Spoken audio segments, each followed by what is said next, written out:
Do you have a favorite leather couch or chair that's damaged? Has your car, boat, or RV's interior seen better days? Maybe your business's furniture or your private aircraft's interior could use a little love. You're probably thinking replacement is going to be expensive. And what happens?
Ian couldn't make it this week? They didn't ask him to play this week. I don't know why.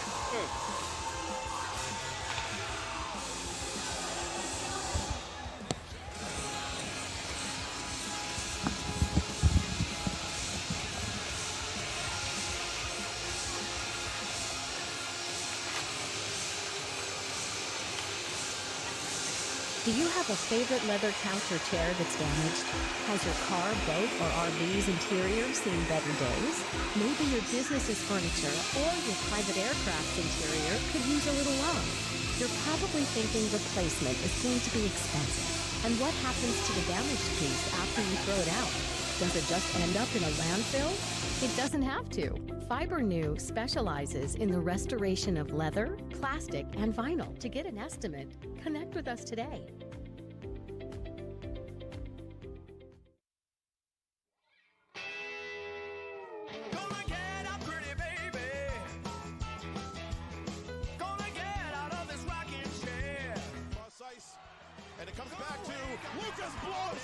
rookie.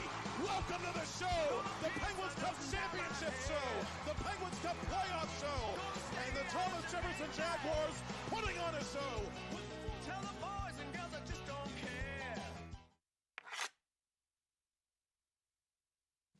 Discover the heart of Pittsburgh at Mount Washington Shop and Save. At Mount Washington Shop and Save, we're more than just a grocery store. We're your neighborhood destination. From the freshest local produce to gourmet delights, we've got it all under one roof. Experience convenience, quality, and savings all in the heart of Mount Washington. Mount Washington Shop and Save, where Pittsburgh shops with a view. Shop smart, shop local, shop Mount Washington Shop and Save.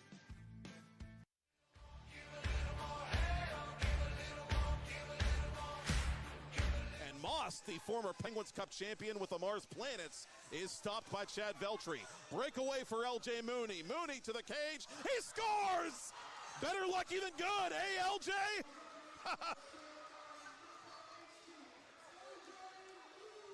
I have no idea if that was by design. I can only hope it was. But Mooney will take him any way he can get him, and so it's 2-0 Canes. Mooney again to the goal. He fires off the bar. And just like that, Mooney back out in front of the goal column for his team with 6 total.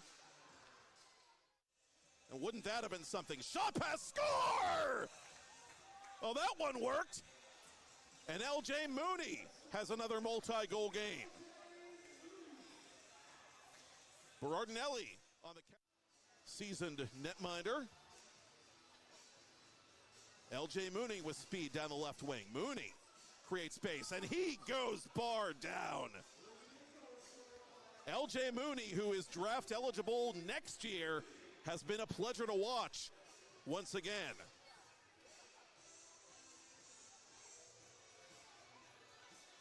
Kulikov hits the brakes.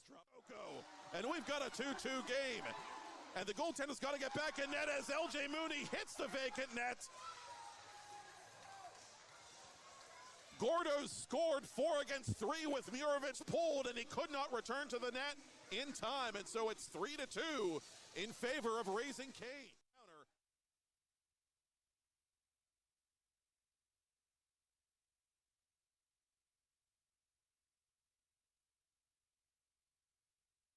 Thank you for calling Penny, PA's official health insurance marketplace. How can I help? Would preventative care and screenings be an option? You came to the right place. Penny gets you the lowest cost on high-quality plans. Enroll now at penny.com. Paid for with Pennsylvania taxpayer dollars.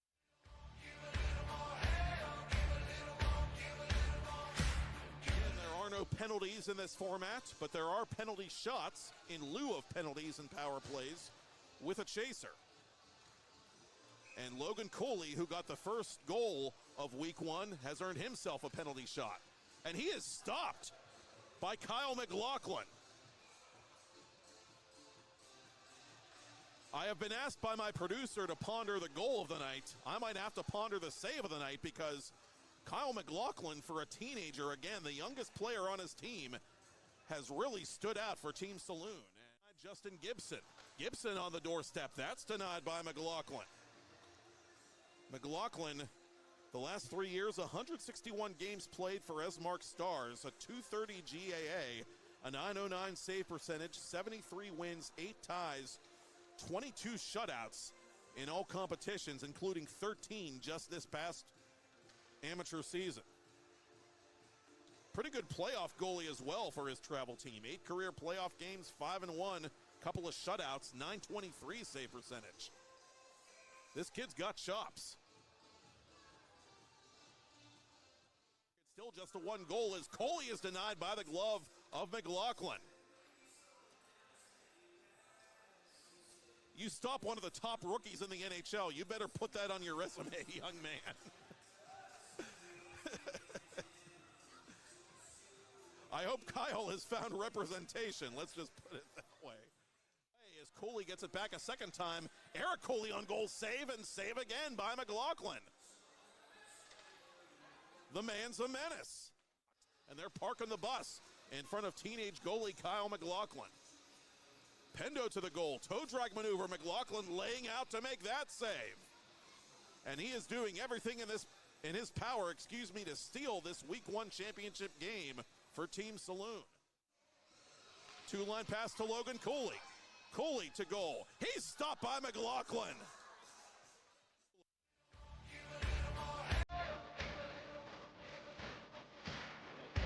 All of it. Cooley 1 against 2. Make it 1 against 3. Canes making some changes behind the action. Mooney still unable to shake that double team. Feeds it to LJ Mooney. Back to Logan Cooley. Cooley dangles. Cooley on his backhand. Cooley tucks it around McLaughlin. Bounty your sensei. And it's 2-1 Raising Canes. Short side on Veltri. Final minute of first period play. Conway going to the net. And he's poke checked by McLaughlin at the last moment. Gorgeous pass by Cooley. They just couldn't finish the play.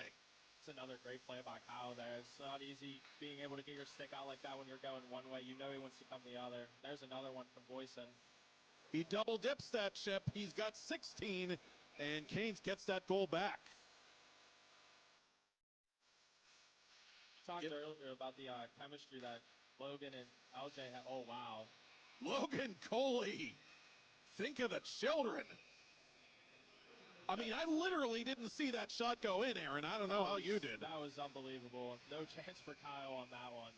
But what I was saying was every time their opponent lands a punch, they land a counter punch offensively of some kind. Here comes Logan Cooley. Cooley upstairs! And McLaughlin has to go downstairs to retrieve it. These two are just putting on a clinic right now, LJ and Logan. It looks like even with the...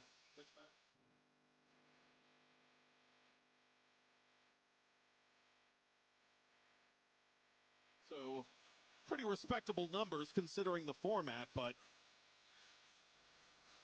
his team has helped him out big time in this one, I think, Aaron. Oh, yeah. I mean... Oh my goodness, how did Cooley get that to go in? He pulls a Mario, or a Sid, we should say, and you can break out the chapeaus for Logan Cooley. That one even threw me off guard. I thought he was going around the net. He just threw it right off the nameplate of McLaughlin there. And here he comes again. See if he can pull something fancy out on this one. What will Logan Cooley do for an encore? Oh, he'll do that. But Kyle McLaughlin has other ideas.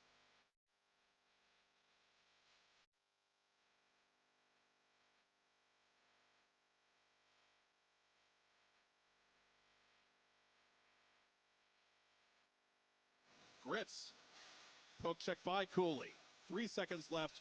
One more chance for Mooney. One more save for Kyle McLaughlin. But it doesn't matter in the slightest because it was all Raising Canes almost all the time. And winner, winner, chicken finger dinner. They go on to the Week 6 championship round as they defeat Team Saloon of Mount Lebanon by a final score of 8-3 through the circles. Nick Akali taken out of the play. Numbers possibly for Canes in a scoreless game early. Mooney, right circle. Sneaks it to Logan Cooley. Cooley from the high slot. Fakes, shoots, scores! You shoot, he scores!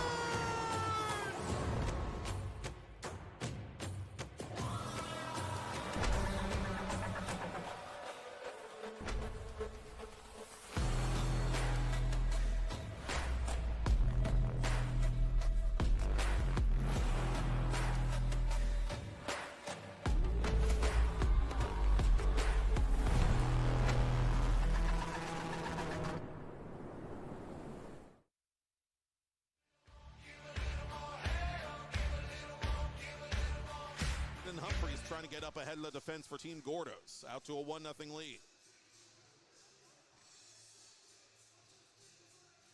Kanyan, watch closely. Down low for Humphreys. Humphreys from an angle. Misses McLaughlin.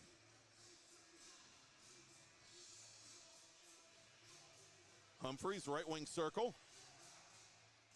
Out in front it comes. And over the bar from the stick of Kanyan.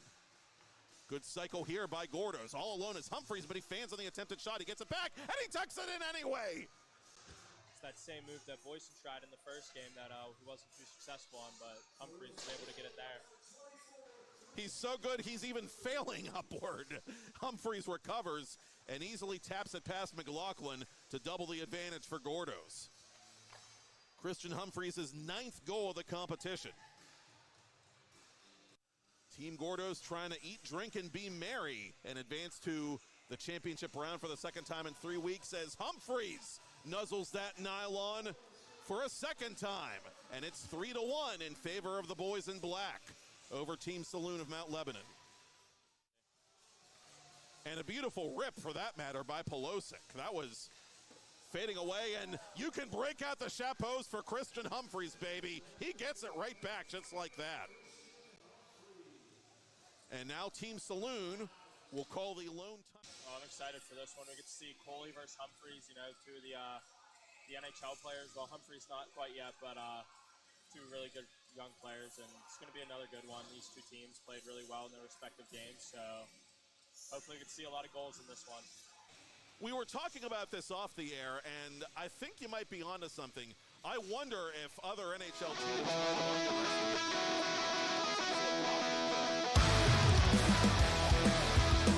From being able to...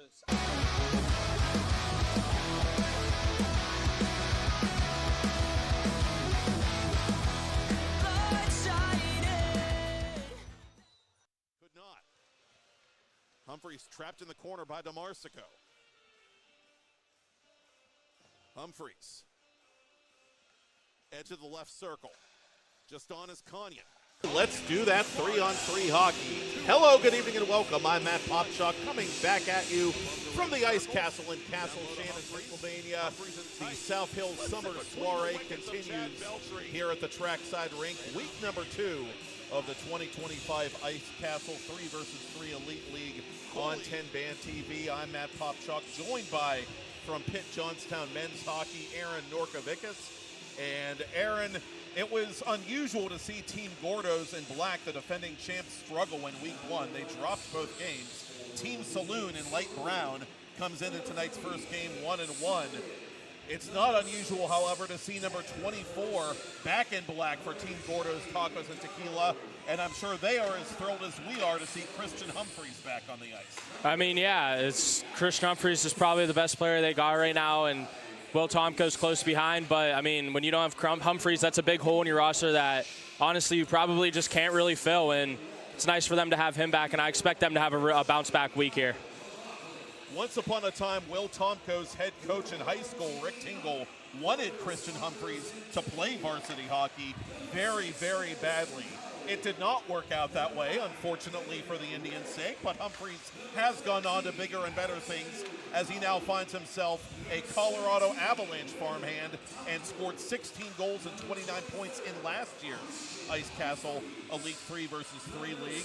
And on the other side for Team Saloon, in goal, they'll have a young man in number 20, Kyle McLaughlin, who not only played in the league last year, Aaron, but he turned some heads doing it.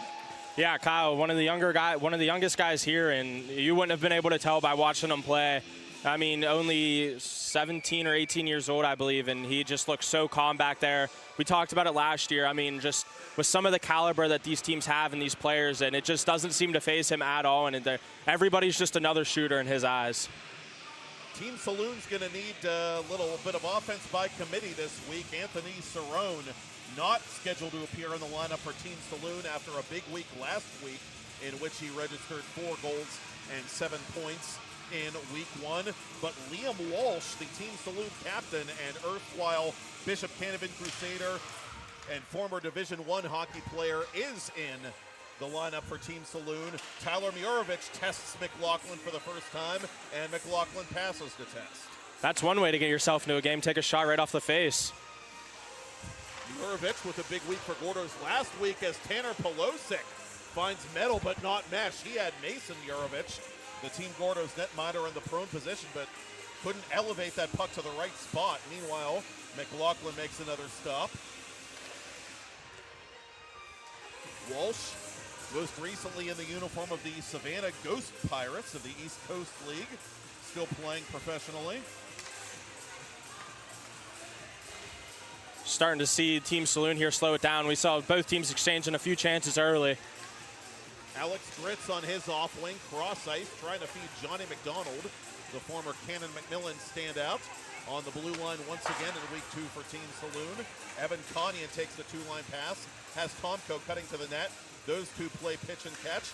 Conyon tries to go short side on McLaughlin to no avail. Good job by McLaughlin there to stand up on that post, not give him that short side. Out in front, McLaughlin makes another save, but Conyon stuffs in the rebound. 1-0 Gordos. Yeah, it looked like he was expecting Conyon to catch that pass there, and it just hit his pad and bounced right back out to Conyon. If you're a newcomer to the festivities and you're trying to keep up, join the club. It is fast-paced end-to-end action. There are 2 16-minute games scheduled, followed by a consolation game and a championship game, if you will, of the same length. 1 point for a round 1 victory, 1 point for a consolation game victory, 2 points for a final game victory are awarded. Penalty shots have chasers. There are no penalties called in any of these games. Players have to wait until the player touches the puck to leave the blue line behind the player taking the penalty shot. The play is live. Players can pass to their teammates on a penalty shot if they so desire. First violation of leaving early is a warning. Second results, in an additional penalty shot. If 2 shots are called, the first shot will not have chasers. Intentional icing will also result in a penalty shot being awarded. The teams will play a half-court style using basketball vernacular. They are not allowed to regroup past the center red line after possessing the puck in the attacking zone. A violation results in a loss of possession. Pucks off the protective netting are still live and in play. There are no face-offs aside from the opening face-off that takes place at center ice. 1 timeout total on the table per game. Either team is permitted to call that timeout at any time. The clock will stop at the referee's discretion in the last minute of a period during a penalty shot as a result of injury, heaven forbid, during a puck out of play, or during a timeout. Overtime, if necessary, is 3 minutes of nonstop sudden victory hockey, followed, if then necessary, by a shootout in the sudden victory format. The teams have exchanged goals, and 3 minutes in, it is 2-1 Gordos. Yeah, on that first Saloon goal, nice player by Limoses there, and Rorik turned around, changed, didn't realize that they turned the puck over there, gave him a 2-on-0. But good response by Team Gordos. And here comes Gordos up the left wing. Christian Humphreys trying to shot past to Murovich, but a good stick by Brendan Walcom. Walcom, one of Team Saloon's most consistent players in last summer's event, watches Walsh from the right circle nuzzle that nylon to tie it at 2. Yeah, beautiful shot there by Walsh. He just waited and waited for Murovich to make that first move there. Put it over the glove side, short side there. Walcom, 11 goals in last year's tournament, 16 points in all, making his first 2025 Elite League appearance tonight. McLaughlin watching both posts and moving laterally as Team Saloon counterattacks. Pelosic open down the middle. He has it. He puts it on Mason Murovich, and a great read by Murovich to deny that chance. Alex Gritz around Evan Conyon. Gritz to the goal, makes his move. Forgot the puck, and Conyon had something to do with that. Good job there by Cooley. He made an errant pass up the middle to turn it over, but makes a good D play there. Nick and Xander reunited once again after Xander missed last week. Oh, McLaughlin unable to keep out the wrist shot by Tomko. And the seesaw battle in game 1 continues. It's 3-2 Team Taco.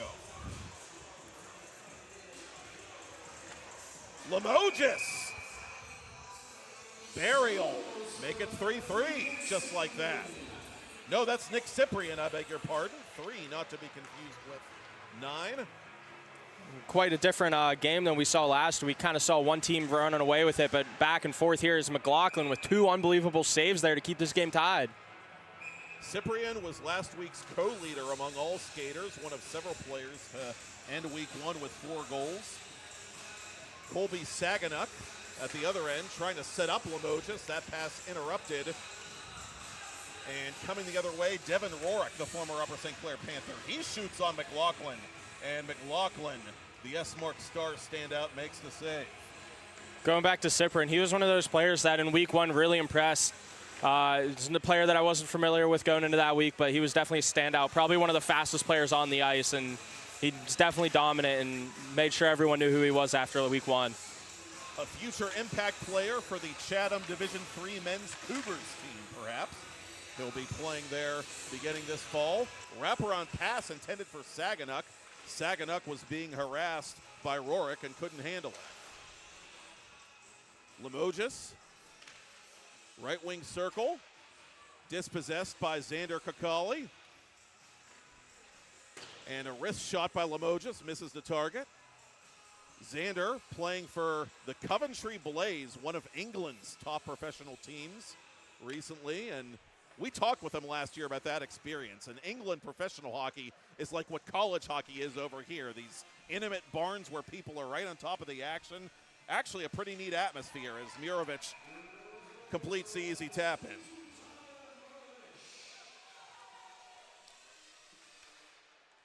Murovich, one of those aforementioned 4 goal getters from last week.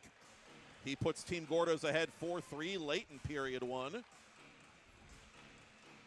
Yeah, and we talked about Kyle being one of the youngest players in this league, dominating, and we have Mason, one of the older guys in this league, and he's also just as dominant as Kyle is. He's always seemed to create some type of offense for Team Gordo's here. Mason, a coach here at IC Hockey in the Pittsburgh Predators system, as is his brother. Played out in front by Walsh and fired just wide by Cyprian. Looking for a pair. Tomko off the skates of Kanyan. Cyprian's going to be the first player there with a minute to go. Might get a chance here to see that speed I was talking about. He really can fly, and he tries to fly around Humphreys, pardon me.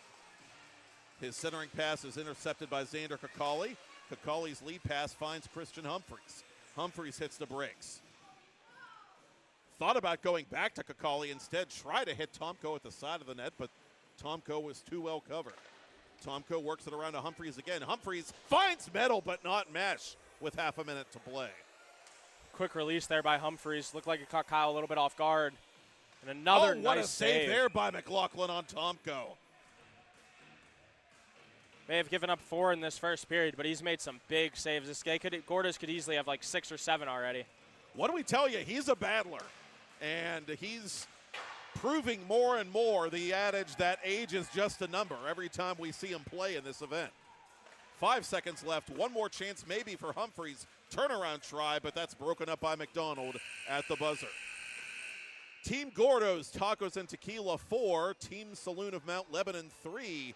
Back with period 2 in a moment with Aaron Orkovikas. Matt Popchuk here for Ice Castle 3 vs 3 Elite League on 10 Band TV.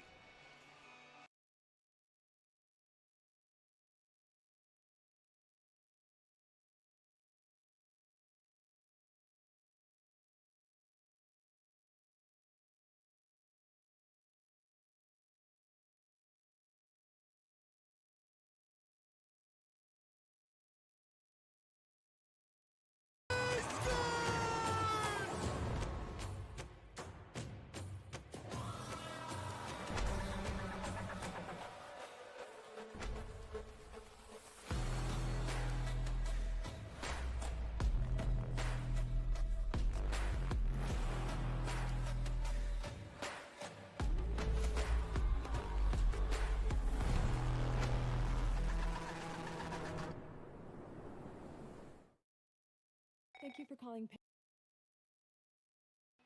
Live coverage of the 2025 Ice Castle Hockey Elite 3 vs 3 League on 10 Band TV is brought to you by Gordo's Tacos and Tequila. If you're in the mood for Mexican food with an emphasis on braised and smoked meats and everything made from scratch, look no further than 131 Shiloh Street on Mount Washington. It's Taco Tuesday here, there, and everywhere.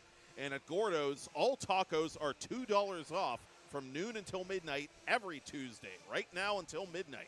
Tacos $2 off across the menu. Follow them on Instagram at Gordos_Pittsburgh and make your reservations now at GordosPGH.com. Gordo's Tacos and Tequila. Eat, drink, live. With Aaron Orkovikas, Matt Popchuk, the side switch has occurred, and Team Gordo's finds themselves in another tight battle, this time with Team Saloon of Mount Lebanon, a 4-3 lead for Gordo's. But Saloon controls the opening second period faceoff as Liam Walsh's shot pass is broken up by the tall Xander Kakali. And Kakali using that frame to send Rorik the other way. Rorik's shot from a bad angle is denied. And if your team Gordo's right now, you were in a couple tight ones last week. It's nice to be on the upper hand of a tight game right now. It seemed like last week they were constantly trailing as Murovich with another big save to keep this lead. Trying to keep this puck in the zone, for that matter, is Limoges. Murovich has a step on him. Tyler Murovich, that is, this time. His backhand centering pass is blocked off. Good job on the back check by Walsh, and Walsh all over Xander Kakali like a cheap suit as Murovich is unable to tap it in on McLaughlin's doorstep. Gordo's continues to possess this puck as they change behind the play. Nick Kakali coming on late. Kanyan, very deliberate, finds Murovich. Murovich, not much room to maneuver. Murovich trying to create some space and fires it wide. He was trying to work it with Kanyan, I think, on a give and go of some sort, but Kanyan not well positioned to put that puck on goal. Humphreys denied off the glove hand of McLaughlin. We saw a little bit in that first period. We're really seeing it right now. Team Gordo's just trying to possess the puck. They don't want to rush any chances. They're taking quality over quantity right now. These two teams played a number of times last year, and ultimately that's how Gordo's won the final game, the championship game. They were very, very patient and content to win a much lower scoring game than the ones we were used to seeing. And I think that also just comes with the age and experience of this Gordo's team. A little bit of an older team compared to some of these guys, and they know what it takes to win. They understand that they might not be able to just go up and down and beat these guys in shootouts, but they know how they can play to their strengths, and that's exactly what they do. Tanner Pelosic, off to play professional hockey in France, is stopped at one end. At the other end, Humphreys lost the handle, and he is pickpocketed by Brendan Walcom, and Walcom draws the penalty. Walcom to the goal. He's stopped by Mason Murovich, but a penalty shot for Brendan Walcom is forthcoming with 2.5 gone by in the second. Yeah, nice pass, but stretch pass by Tomko. Almost goal line to far blue line to spring Humphreys. That puck just got off his stick somehow. He went to go drop it to Tomko, and he didn't put enough on it for Walcom to pick it up. And just trying to get back, took a penalty. Once again, penalty shots will typically have chasers in this event, and it doesn't matter. Mason Murovich continues to shut the door. Lead pass to Rorik. Rorik to the cage, and McLaughlin stops him. Both goalies dialed in 3 minutes into the second. Gonna have another penalty shot here. Icing is indeed called. And this time, the penalty shot will favor Team Gordo's. I think Tomko's gonna take it. Right you are. The former Peters Township Indian to the goal. Stopped by McLaughlin. Ice Castle 3 versus 3 Elite League goaltenders unofficially 5 of 6 combined on penalty shots faced this summer. Grits into the armpit of Mason Murovich. Both of these goalies right now are just trying to show each other up. They don't want to be the one to let in the first goal of the second half in this tight game right now.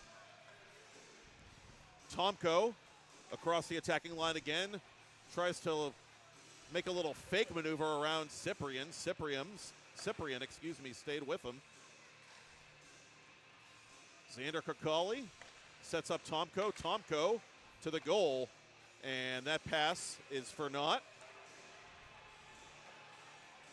Constant motion offensively by Team Gordo's as that misses to the short side off Cyprian's blade. Liam Walsh down low. Cyprian fakes, tries, and he's still scrambled to that far post to make the save. And finally, after toying a bit with Cyprian, he froze it long enough to get possession. Seems like right now it's just Murovich's day. Didn't know where that's hitting him.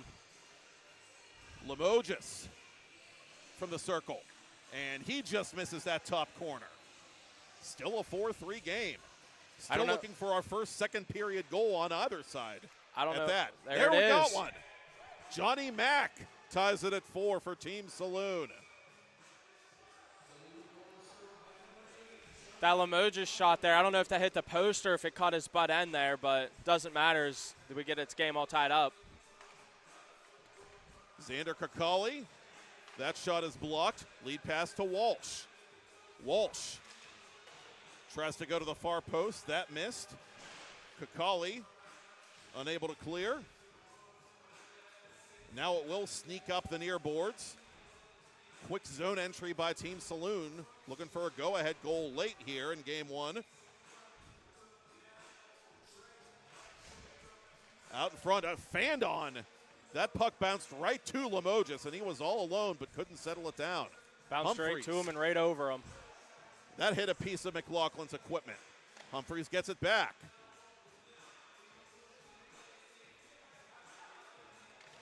Humphreys going to take charge himself and try to go short side. I'll take that. Thank you very much, says Kyle McLaughlin, who needs a moment to adjust his equipment. Second time now in this game that he's been drilled right in between the eyes with a shot. And those are heavy shooters in Christian Humphreys and Will Tomko. They can both fire the puck, so. Seems to be okay, though, just a pop strap in the back of the helmet. Both of those young men looking for ways to fire the puck behind McLaughlin. At the moment, easier said than done. That shot blocked by Nick Kakali. Saloon trying to complete a line change, but Humphrey has it for Team Gordos. Approaching the final 2 minutes of game 1. Humphreys fakes. Humphreys to the goal. McLaughlin the save! Oh, baby. Unbelievable effort right now by Kyle. Keeping his team in this game right now. Giving him a chance to win this game, too. McLaughlin, as he did in his Elite League debut last year, just playing out of his mind in this opening game. Nick Kakali tries again on the breakout pass. Tomko unable to chip it around Walsh. 2-on-1 possibly with Cyprian. Walsh not able to get his man to go down. Kakali stayed with him. Colby Saganuk plays it behind the net. Kakali and Cyprian collide. Cyprian got the worst of that one. And Tomko brings it slowly over the blue line. Murovich splits the D. Murovich! Bow to your sensei! 5-4 Gordos, and McLaughlin couldn't do a thing about that one. Well, might not be able to just skate around everybody, but he can sure stick handle through them. And now Team Gordos is going to try to salt it away. Konyan and Rorick working in tandem. And the one-timer is missed by Konyan. A break there for Team Saloon with time ticking down. If you're Team Saloon right now, you got to try to get one here in these next 45, just so Kyle doesn't feel like he wasted an unbelievable game, as they're going to pull Kyle here. 4-on-3 hockey for the next 30-some seconds. 5-4 Team Gordos in the lead. Humphreys fires for the empty net, but instead he'll concede a penalty shot opportunity, I believe. Yeah, and I don't think this should be a penalty shot. That hit the skate of Wacom as he fired it down. So, I mean, it goes off a Saloon's player, but I think they're going to give him the penalty shot here anyways. This USA Hockey crew taking a moment, but only a moment, to discuss it. And Limoges, the former Penn State All Big Ten selection, is going to have a chance to tie it. He misses up high. One-timer by Gritz denied. Gritz went to his knees, but so did Mason Murovich. 10 seconds left. Humphreys will hit the target. Well, better late than never. Christian Humphreys gets his first goal of summer 2025, and that should do it. Team Gordo's Tacos and Tequila 6. Team Saloon of Mount Lebanon 4 is your final score in Game 1, as last year's Castle Cup champs finally get that first dub of the new tournament. With Aaron Norkovicus, I'm Matt Popchalk. Team Raising Cane's last week's champion against Team Tidal Wave Sports to come after the break on 10-Band TV.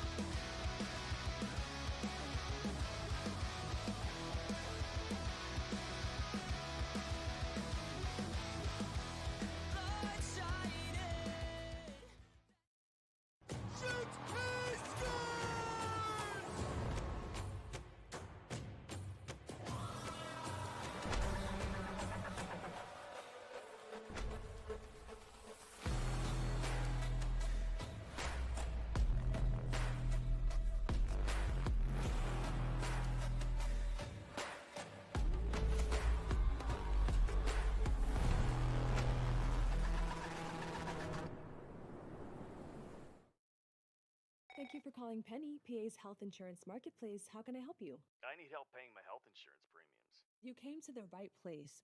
Penny gets you the lowest costs on high quality plans. Enroll now at penny.com. Paid for with Pennsylvania taxpayer dollars. Play It Again Sports in Greensburg is your locally owned and operated sporting goods store. We set ourselves apart by offering a wide variety of both new and used equipment at competitive prices. Located in the Greengate East Plaza, below Walmart, Play It Again Sports' knowledgeable staff will help you and your family prepare for every athletic season. Whether you're looking to buy, sell, or trade, we are here as your one-stop shop. At Play It Again Sports in Greensburg, everybody plays.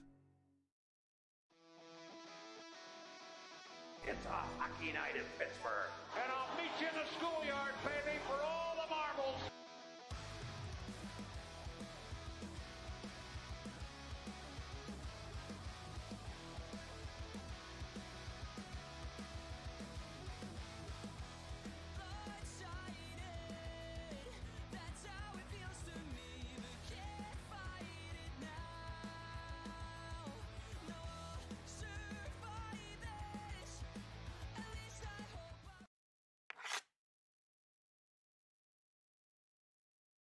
Do you have a favorite leather couch or chair that's damaged? Has your car, boat, or RV's interior seen better days? Maybe your business's furniture or your private aircraft's interior could use a little love. You're probably thinking replacement is going to be expensive. And what happens to the damaged piece after you throw it out? Does it just end up in a landfill? It doesn't have to. FiberNew specializes in the restoration of leather, plastic, and vinyl. To get an estimate, connect with us today.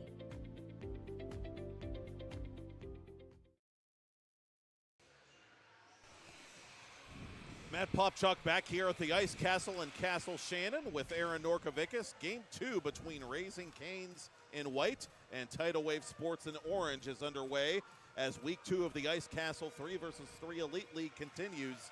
And making his Elite League 2025 debut, the young man in the blue helmet and the blue pants, number 18, perhaps the future franchise player of your Montreal Canadiens, LJ Mooney. Yeah, and with the week he just had at development camp, I'd believe you on that statement. But honestly, just excited to see him back here, getting to play with Cooley. And we get to see the trio of Cooley, Mooney, and Pendo back together. Just excited to see them again. Connor Fedorek, meanwhile, is stopped by the new team Raising Cane's netminder, and we'll have more on that in a moment as we get a whistle for offside, much to the chagrin and the chuckles of LJ Mooney. Cassidy Kittredge, most recently of the Corpus Christi Ice Rays of NAHL, in the pipes for Raising Canes. Charlie Mistretta, the former North Catholic Trojan, back in there for Team Tidal Wave. Ricky Boyson missing the net as both goaltenders, as they did in Game 1, showing out early on. Got a little bit of a role reversal here from last week as Tidal Wave has one goalie, and this time Team Canes has 2 goalies on the bench right now. Dawson Chirino had a very strong week 1 for Tidal Wave. He's stopped there by Kittredge. Chirino with it one more time. Good stick by Peter Laviolette III. Laviolette, the son of the NHL coach by the same name, finds metal but not mesh. Yeah, and he had a very impressive week last week. One of the more dominant players for Team Raising Canes, obviously behind Cooley, but big reasons why they had the success they did last week, and he looks like he's trying to pick up where we left off. Oh, the thievery there for Mooney, and somehow is it banked in? No, it's not. Mistretta was able to keep that out, but you knew exactly what Cooley was trying to do there, and darned if he didn't almost do it. In transition, Brian Kramer making his Elite League debut, stopped at the other end by Kittredge. Cooley and Mooney counterattacking again. Cooley, this time it's his turn to hit the iron. Mistretta here bailed out a couple times already. 3 posts so far for the Canes team. 2 alone for Logan Cooley. Kittredge, a little baptism by fire here to begin game number 1, but he's hanging in there and we're still scoreless. But for how much longer? Mooney dragging defenders with him, and he's dispossessed by one of those defenders, tidal wave captain Connor Fedorek of the Norfolk Admirals. Fedorek takes that hard hit from Cooley and gets up slowly. Yeah, Cooley went to go do a little poke check, got the puck, but I don't know if he got a little bit of skate or toe pick, but Cooley, you could tell he felt bad. He stopped, didn't even go for the puck, made sure Fedorek was okay there. Kramer, what a move there, and a better save by Kittredge. Save at the near post on Dusty Garagach, the Mercyhurst graduate. Garagach signing a pro contract with the Greenville Swamp Rabbits of the ECHL recently. Adam Muller. Kind of similar start to what we saw last game with the goalie battle right now. Muller sets up Chirino, and Chirino is denied by Kittredge. Almost halfway through, and there is still no score. Andrew Schmidt takes the lead pass, and he can't beat Charlie Mistretta. Laviolette with a nifty play at the offensive blue line, but can't reel in the puck. Muller fakes. Muller is stopped off the leg pad of Kittredge. Laviolette to the goal. Laviolette puts it into the equipment of Mistretta. Neither of these teams can buy a goal in game two. I'll tell you what, when we advertise the Ice Castle 3-on-3, we advertise offense, and that's been the opposite here. Got a lot of chances, but just big saves from both goalies right now. Tyler Love, he of the Fayetteville Marksmen of the Southern Professional League, cycling this puck with team tidal wave. Canes just barely able to clear the zone. Alex Berardinelli has to reset at center red and does so to Fedorek. Fedorek winds and fires off the post behind Kittredge. That was an absolute bomb by Fedorek. He just walked into the blue line and stepped into it, gave it everything he had. Just couldn't beat the post. Cooley with a wraparound. He nuzzles that nylon. L.J. Mooney, the cousin of Logan Cooley. He may have taken notes from Cooley, his cousin there, when being able to pull the goalie out, and instead of trying to bank it, he just tucked it and went all the way around with it. Mooney trying to hacky sack that puck to himself and give himself a shot at goal number 2. He might have an opportunity yet here if he can find a way around Fedorek. He sets up his Mon Valley cousin, Cooley, an NHL All-Rookie honoree 2 seasons ago with the then Arizona Coyotes, now Utah Mammoth. Watches Mooney miss with a wrist shot. And a 2-on-none for tidal wave. Garagach to the goal. Score! Garagach goes 5-hole on Kittredge and finally finds an answer for the new Team Canes netminder. Yeah, that's a good play by Kramer there in the defensive zone, just chipping it past Pendo, and then Cooley just says, hold on, I'll do it myself. So he goes end-to-end with it. He had 11 assists, 11 last week. Now he has 3 goals this summer. Can he get another one? No. Mistretta put out that pad, but Cooley gets it back. Cooley to the side of the net, trying to hook up with Mooney. Mooney missing again. Boy, even when he's got a defender draped all over him, he gets so much power behind that shot. Yeah, I mean, especially with his size, too. He's so good at boxing people out, and he does not let that size affect him at all. Caden Pendo poke checked. Good defensive play there by Chirino. Chirino cutting to the goal. He shoots. He scores. My Chirino makes it a 2-2 game. Yeah, and that's a little bit of what we see. Missing off the protective netting, which, again, in this league is still a live puck. And Tidal Wave will try and bring it outside their own zone with a minute to go in the first period. Schmidt unable to advance it. Berardinelli counterattacking for Team Tidal Wave. Laviolette currently in the Wheeling Nailer system, wearing those Nailers uniform pants, in fact, with the Penguin logo on it. That outlet pass went awry. 35 to go. Pendo surveying the action. Caden Pendo dropping to Ricky Boyson. Boyson backhands and scores! Oh, that was a sick shot. Slick Rick gives Team Canes the lead back. Yeah, nice little flick of the wrist there by Boyson on the backhand. And that's a really tough shot, especially to get it up that high, that close. And he did it flawlessly there. Boyson plays D3 hockey, or played for Trinity College. Now with Quad City of the Southern League, as Laviolette misses on a hard snipe.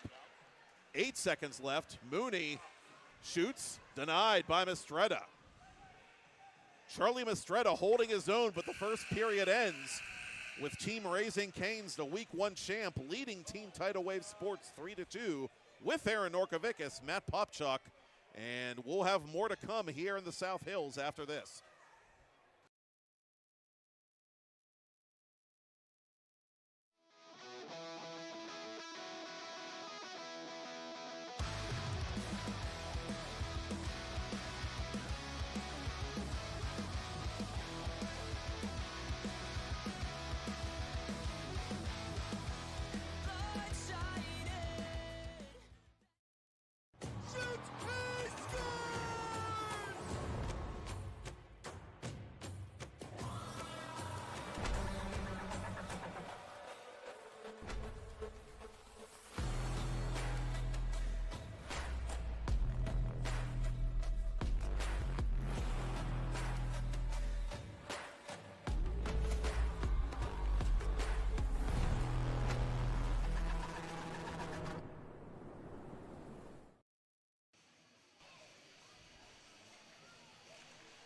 Live coverage of the 2025 Ice Castle Hockey 3-vs-3 Elite League on 10-Band TV is brought to you by Raising Cane's Chicken Fingers. With locations in Oakland, South Fayette, Pleasant Hills, and North Versailles, Raising Cane serves only the highest quality craveable chicken finger meals because it's their one love.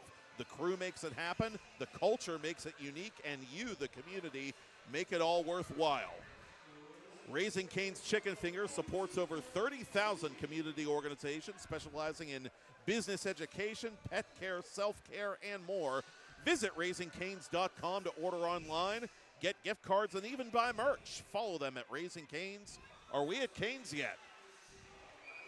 Is Canes at win number 3 yet? Not quite. Good answer there by Team Tidal Wave.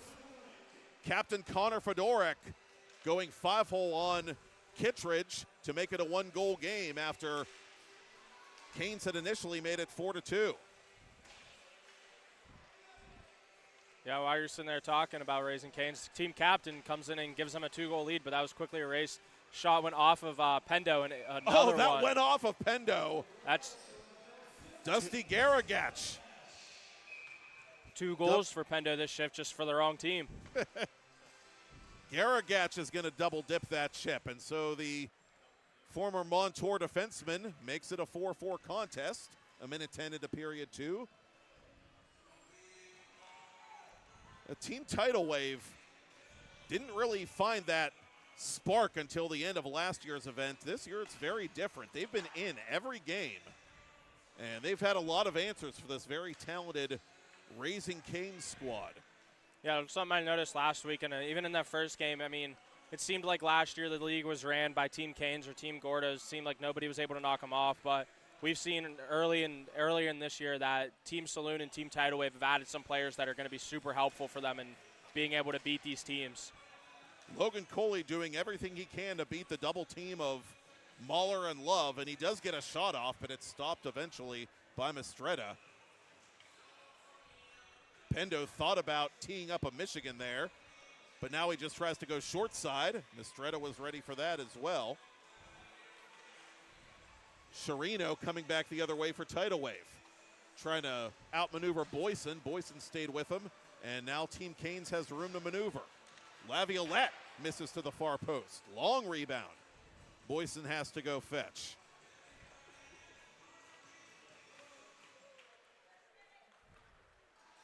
Boyson with speed across that Tidal Wave blue line. Hits the brakes in the corner.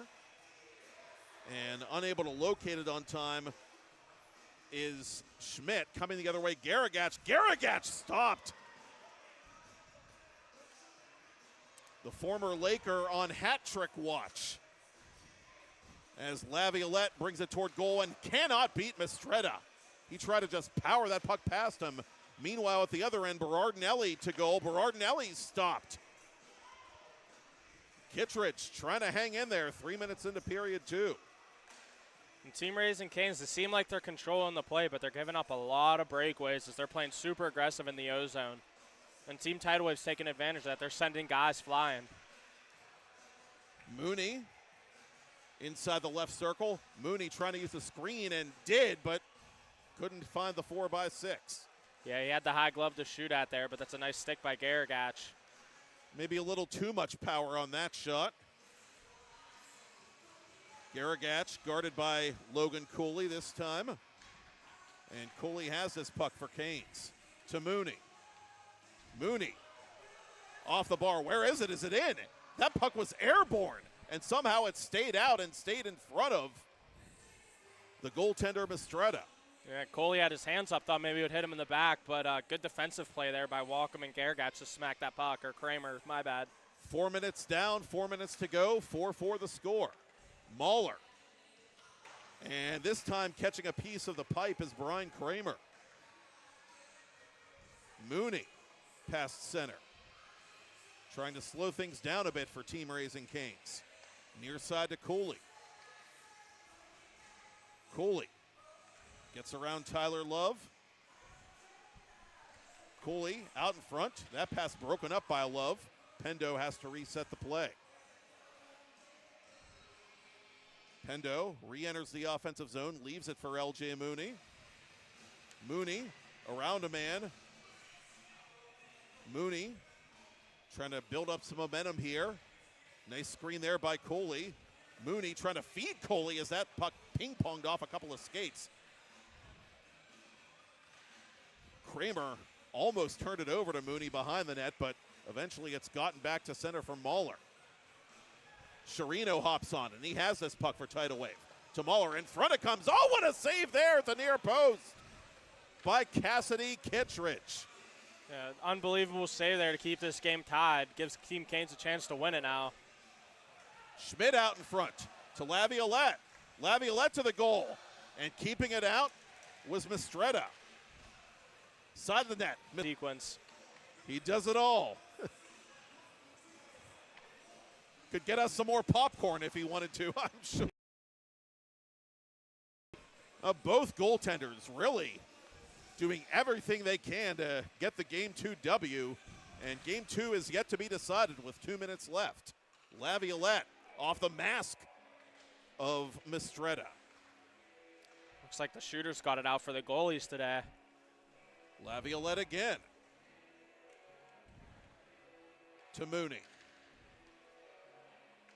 Mooney in the corner. Mooney to the side of the net. Trying to go to Boyson. Boyson has it now to the corner for Cooley. Cooley out in front for Mooney. Mooney fakes. Mooney to the goal. Save made by Mistretta. Nice toe drag there by Mooney. And Tidal Wave went for the stretch pass there now. Now they have a 3-on-2 in the O-zone. Cooley trying to get Mistretta out of position. Out in front it comes, and a goal there by Boyson, but they're going to wave it off.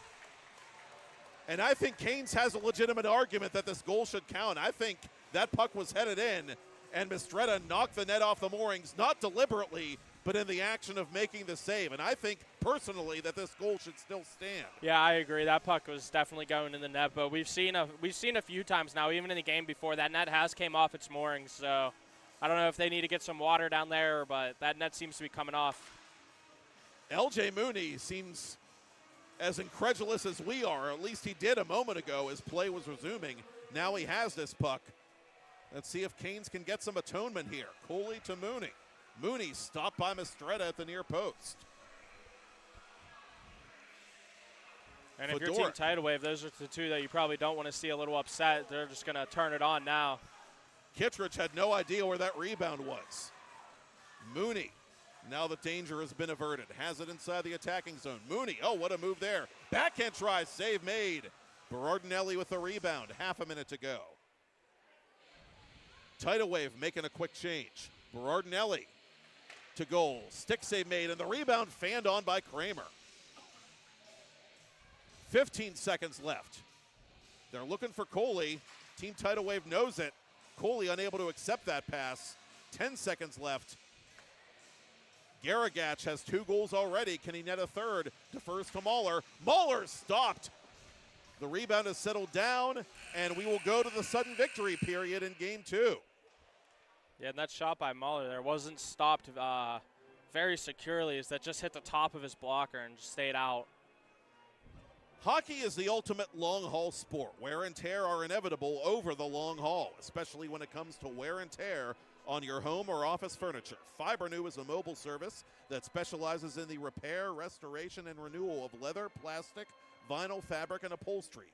FiberNew has been trusted since 1987 to remain on the cutting edge of repair techniques, and their exclusive color matching technology has made them a global leader in their industry. If you want to make like a goalie and flash that leather with pride, visit FIBrenew.com to find a location near you, or call 888-597-2951 to get a free estimate today.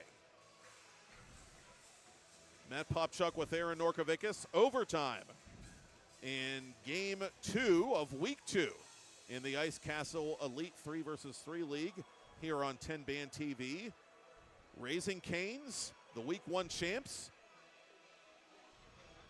in a battle here with Team Tidal Wave. Yeah, and we've seen two games already that have just been down to the wire, and obviously we get an overtime here in that game. 5th goal was scored with about a minute left, so. False face-off. So we'll do it again with Cooley, Schmidt, and Laviolette out there for Team Canes. Kramer, Mahler, and Sharino out there for Team Tidal Wave. Again, overtimes when necessary are 3 minutes of nonstop sudden victory hockey. Cooley off the side of the net. Mahler, quick up to Kramer. Sharino crisscrossing with Kramer. Kramer trying to hit Sharino in stride. Not to be. That puck just barely rolling outside the zone, scooped up by Sharino. Good stick there by Laviolette for Cooley. Cooley wants some company. Cooley for Ricky Boyson. Boyson to the goal, just wide. Oh, Boyson, who scored in regulation that close. Yeah, and Team Canes split up Cooley and Mooney. They don't do it very often. Mooney back out there for his first shift of the OT. Mooney tries to use Pendo. Mooney off balance, shoots, it's stopped by Mistretta. They don't call him a New Jersey Titan for nothing, folks. A Titan effort by Mistretta in goal here in game 2. Oh. And that one is bar down off the stick of Fedorek, who calls game for Team Tidal Wave. And so they knock off the week 1 champs with 1:53 left in the sudden victory session by a 5-4 score. Yeah, unbelievable shot right there. Just a little flick over the wrist, right over the blocker. That thing came out just as fast as it went in. And so your consolation game week 2 will be between Raising Canes and Team Saloon of Mount Lebanon. Your championship game after that will be between Team Tidal Wave and Team Gordos. With Aaron Norkovicus, Matt Popchuk, it's Ice Castle Elite 3 vs. 3 League Hockey on 10 Band TV.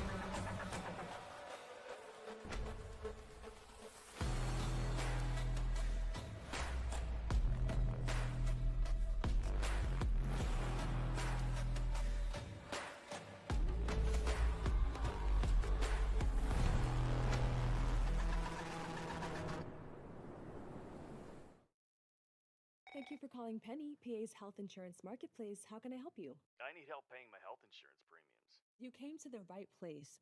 Penny gets you the lowest costs on high-quality plans. Enroll now at penny.com. Paid for with Pennsylvania taxpayer dollars. Play It Again Sports in Greensburg is your locally owned and operated sporting goods store. We set ourselves apart by offering a wide variety of both new and used equipment at competitive prices. Located in the Greengate East Plaza, below Walmart, Play It Again Sports' knowledgeable staff will help you and your family prepare for every athletic season. Whether you're looking to buy, sell, or trade, we are here as your one-stop shop. At Play It Again Sports in Greensburg, everybody plays. It's a hockey night in Pittsburgh. And I'll meet you in the schoolyard, baby, for all the marbles.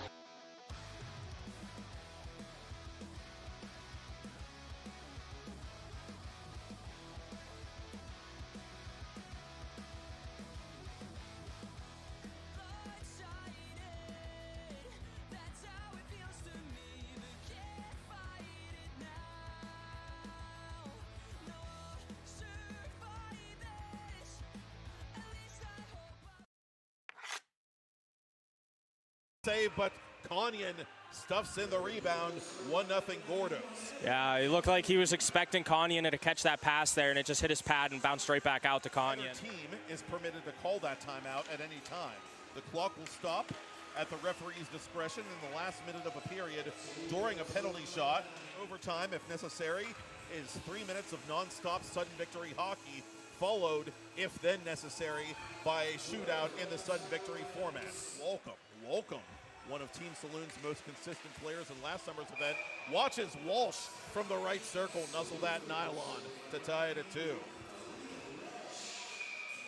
Yeah, beautiful shot there by Walsh. He just waited and waited. Had something to do with that. Good job there by Cooley. He made an errant pass up the middle to turn it over, but makes a good D play there.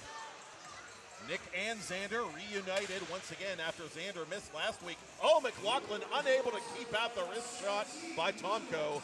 And the seesaw back. Limoges. Burial. Make it 3-3, just like that.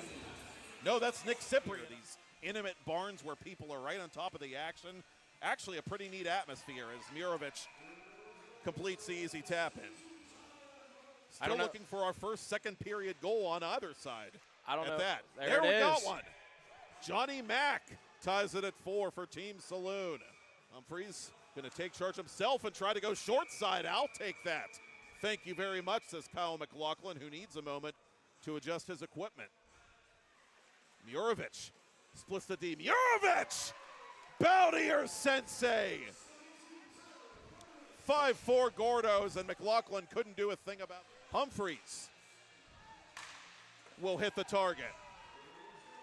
Well, better late than never. Christian Humphreys gets his first goal of is your final score in Game 1 as last year's Castle Cup champs finally get that first dub of the new tournament. With Aaron Norfolk. Gave it everything he had. Just couldn't beat the post. Cooley with a wraparound. He nuzzles that nylon. L.J. Mooney, the cousin of Logan Cooley. 2-0 for Tidal Wave. Garagach to the goal. Score! Garagach, Kane's netminder. Yeah, it's a good play by Kramer there in the defensive zone, just chipping it past Pendo, and then Cooley just says, hold on, I'll do it myself. So he goes end-to-end with it. He had 11 assists. Chirino cutting to the goal. He shoots. He scores. My Chirino makes it a 2-2 game. Eden Pendo dropping to Ricky Boyson. Boyson backhands and scores. Oh, that was a sick shot. Slick Rick gives Team Canes the lead back. Who makes it happen? The culture makes it unique, and you, the community, make it all worthwhile. Raising Cane's chicken fingers supports over 30,000. Comes in and gives them a 2-goal lead, but that was quickly erased. Shot went off of Pendo, and another Oh, that one. went off of Pendo. That's Dusty Garagach. Chirino hops on, and he has this puck for Tidal Wave. To Muller, in front it comes. Oh, what a save there at the near post by Cassidy Kittredge. Cooley out in front for Mooney. Mooney fakes. Mooney to the goal. Save made by Mistretta. on 2 in the O-zone. Cooley trying to get Mistretta out of position. Out in front it comes, and a goal there by Boyson, but they're going to wave it off. And I think Canes has a legitimate argument that this goal should count. I think that puck was headed in. Now the danger has been averted. Has it inside the attacking zone. Mooney, oh, what a move there. Backhand try, save made. Berardinelli with the rebound. Half a minute to go. Oh. And that one is bar down off the stick of Fedorek, who calls game for team title wave. And so they knock off the week 1 champs with 1:53 left in the sudden victory session. And Team Gordos with Aaron Orkovicus, Matt Popchuk. It's Ice Castle Elite 3 versus 3 League Hockey on 10-band TV.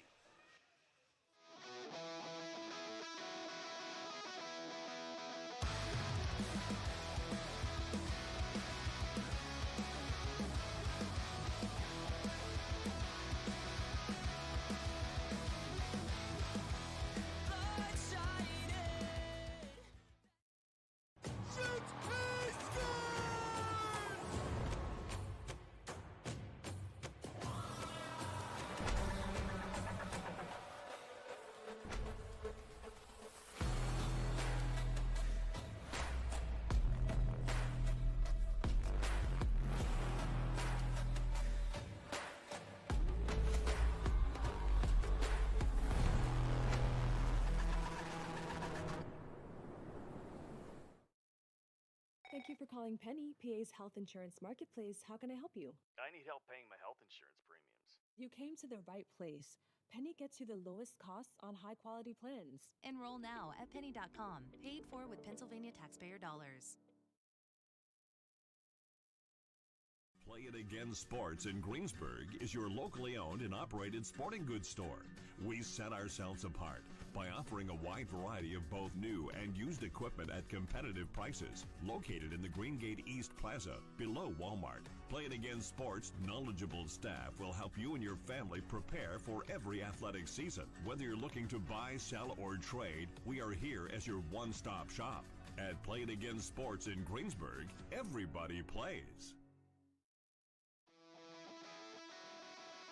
It's a hockey night in Pittsburgh. And I'll meet you in the schoolyard, baby, for all the marbles.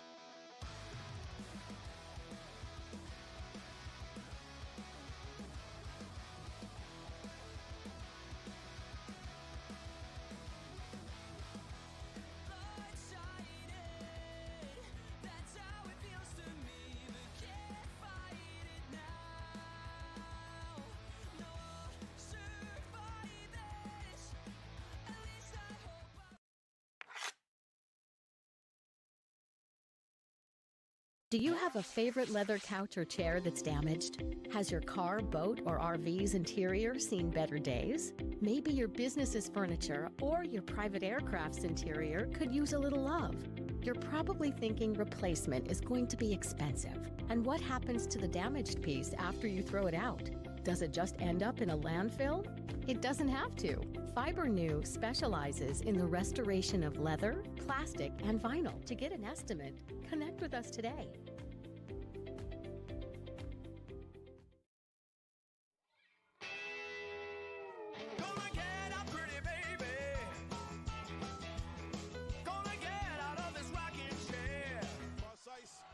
And it comes back to Lucas Blows. Hey, rookie, welcome to the show, the Penguins Cup Championship show, the Penguins Cup playoff show, and the Thomas Jefferson Jaguars putting on a show. Tell the boys and girls I just don't care. Discover the heart of Pittsburgh at Mount Washington Shop and Save. At Mount Washington Shop and Save, we're more than just a grocery store. We're your neighborhood destination. From the freshest local produce to gourmet delights, we've got it all under one roof. Experience convenience, quality, and savings, all in the heart of Mount Washington. Mount Washington Shop and Save, where Pittsburgh shops with a view. Shop smart, shop local, shop Mount Washington Shop and Save.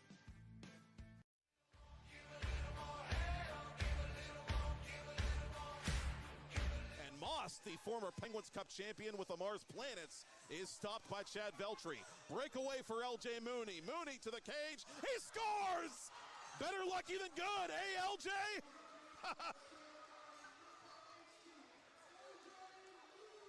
I have no idea if that was by design. I can only hope it was. But Mooney will take him any way he can get him, and so it's 2-0 Canes. Mooney again to the goal. He fires off the bar. And just like that, Mooney back out in front of the goal column for his team with 6 total. And wouldn't that have been something? Shot pass, score! Oh, that one worked. And L.J. Mooney has another multi-goal game. Berardinelli on the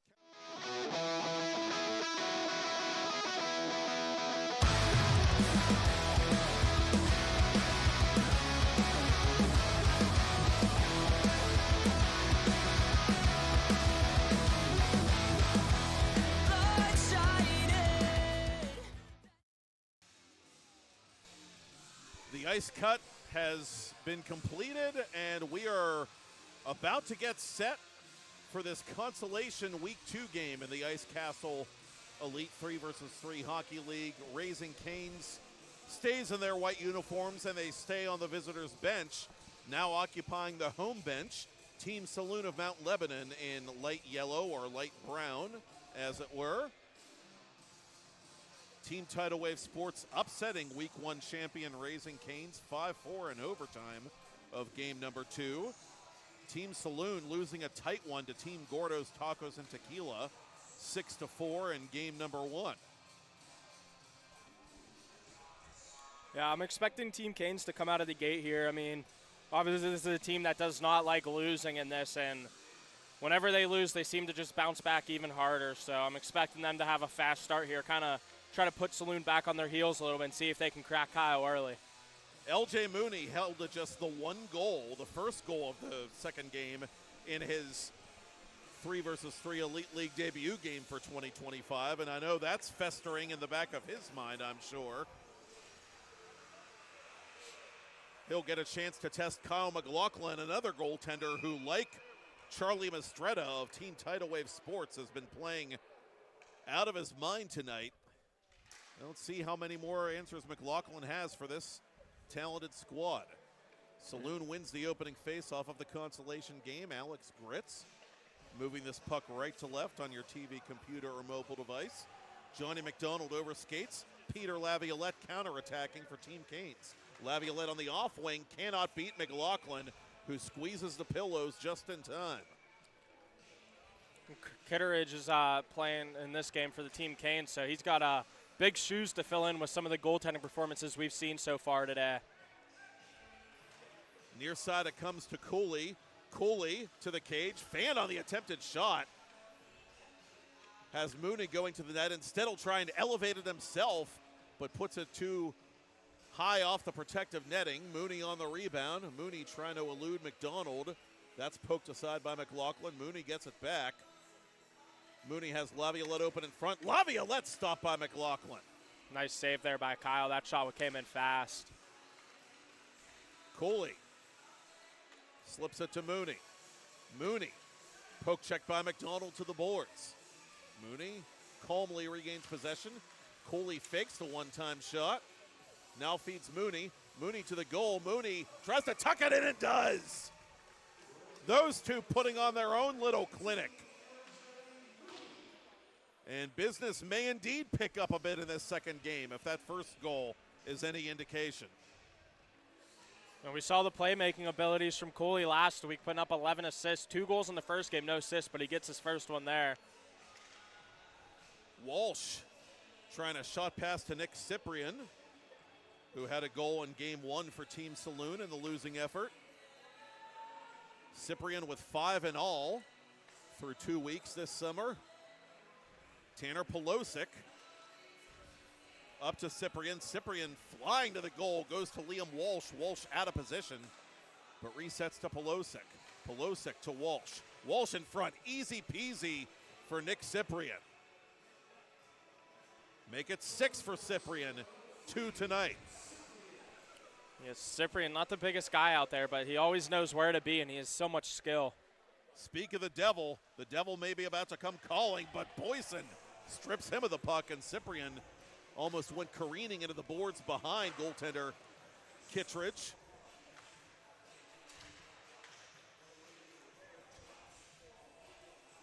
McDonald to the cage. Oh, quick shot there. Quicker save by Cassidy Kittredge. Team Canes wasted no time getting Cooley back out on the ice. Quick shift by Boyson. Up to center for Saganuk. Saganuk surrounded by white shirts. Saganuk trying to feed the man on the doorstep for Team Saloon. And that was Tanner Pelosic coming the other way. Mooney to Cooley. Cooley just missing. Mooney there with a pass that even caught me off guard. And another one there between the legs, but went in like he was going to shoot that puck, and then with his backhand put it through his legs while passing at the same time. Cooley trying to break a 1-1 tie himself, and finally Pelosic gets the better of him and feeds. That is Pelosic being fed by Alex Limoges, I beg your pardon, and Pelosic was stopped by the new goaltender for Team Raising Canes. That is not Kittredge in game number 2. I stand corrected from my earlier remarks, but I believe that is Dylan Bork, who was, we heard whispers, going to play in week 2 for one of these two teams.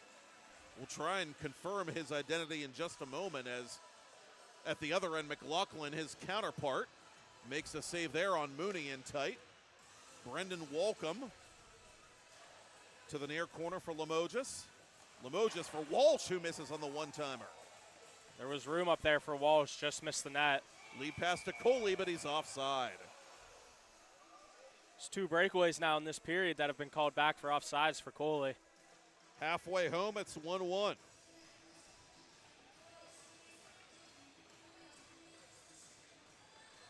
And with 3:35 left in period 1, Alex Gritz enters the zone for Team Saloon. Walsh for Cyprian. Cyprian's pass was errant. Gritz recovers and gets it to Cyprian. Cyprian able to tuck it around the goaltender Bork and give Saloon their first lead. What a move there in tight quarters by Cyprian. Yeah, quick hands in close, and people underestimate how hard it is to move the puck that fast and close to the goalie. All it takes is one little poke check from them, but great play by Cyprian to be able to get that around the pad, and nice play by Pendo there, but an even better save by McLaughlin. He was he tried to beat McLaughlin, I should say, short side on the first attempt. Tried to go 5-hole on that attempt. Burial, Liam Walsh, think of the children. It is 3-1, Team Saloon. Yeah, that was a rocket by Walsh. Just a quick snapshot over the glove. Not much the goalie could have done on that one. Boyson surrounded by light brown jerseys. He misses the net. Team Canes in trouble in the consolation game late in period 1. Now here's McDonald, the defenseman in transition for Team Saloon. Saganuk was going to the net. He tries to sneak it out in front for Limoges. Nice little flip pass to Laviolette. Laviolette just missing. Team Canes hitting everything but the net in this consolation game thus far. Yeah, I was just thinking the same thing. It seems like they've had a lot of chances in this game that have just gone over the net or gone wide. Cooley and Mooney, the dynamic duo, 2-on-1. The 2-on-1 now becomes a 2-on-2. Team Saloon able to settle down defensively. Mooney still has this puck. That pass is obstructed by McDonald. Cooley in the corner. Cooley to Laviolette. Laviolette can't hit the one-timer. Mooney blindly tries to backhand the rebound in behind McLaughlin, but again, he couldn't put it on frame. Pendo wants to come on here for a line change late in the period. McDonald behind the back to Walcom. Walcom unable to finish. Yeah, Laviolette was going to change there. Pendo jumped on, and then Laviolette realized he had to defend the 2-on-1. McDonald to Walcom. Oh! Wasn't that a fine how do you do by Brendan Walcom? 4 unanswered goals by Team Saloon here in the first period. Pendo to his knees. Oh, a save there by McLaughlin at the far post on Schmidt. It's a good job by Pendo there to stay with that puck while falling and still get that pass. But I said earlier, before this game started, that I thought Team Canes would be the one out to the hot start, and clearly I was wrong about that, as it's Team Saloon all over them. Walcom and Pelosic playing pitch and catch. Pelosic unable to finish. Cooley with urgency brings this puck to the corner. Cooley trying to shake Cyprian. Cooley on his backhand to Pendo. Pendo out in front. Oh, what a pretty tic-tac-toe play there. And it's a Schmidt show in the ice castle. Yeah, unbelievable pass there by Cooley, like the softest touch you'll ever see, and right to Pendo. And nice pass by Pendo to the wide open, but I was just about to talk about the good defense by Cyprian there, staying stride for stride with Logan Cooley, but Cooley just found a way to make a play, and that's why he's in the NHL. And this rebound comes to Boyson.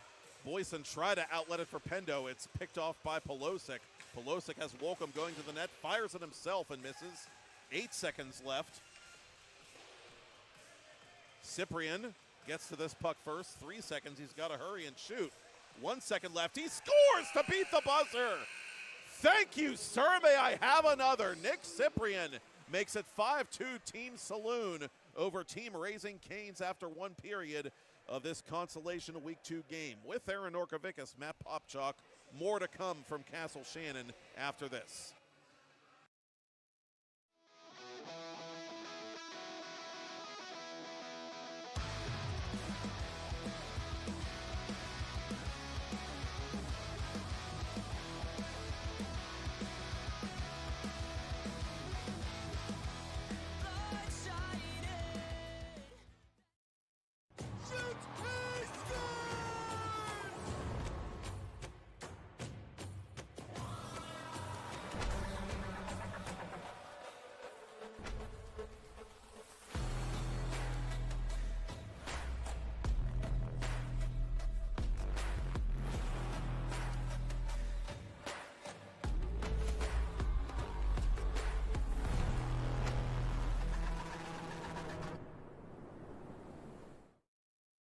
Thank you for calling Penny, PA's health insurance marketplace. How can I help you? I need help paying my health insurance premiums. You came to the right place.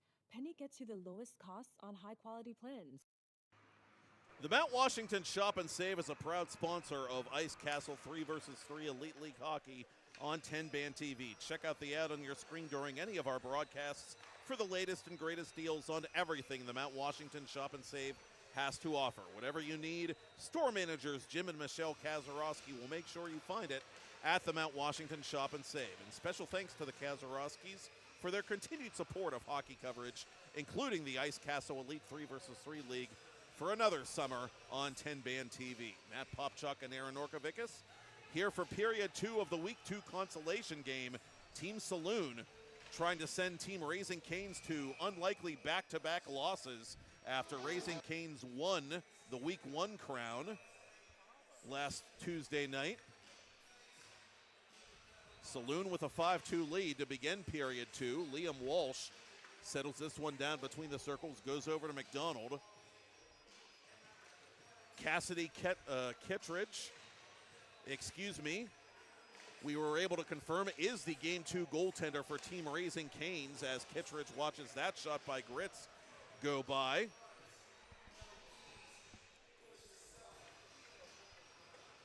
And now that we've cleared up that miscommunication or misunderstanding, it's no wonder Kittredge is back in there for Team Canes because he's a tall drink of water. 6'5", 196. He's got a very optimal frame for a goaltender. Played out to center by McDonald for Walcom. Walcom from the left circle.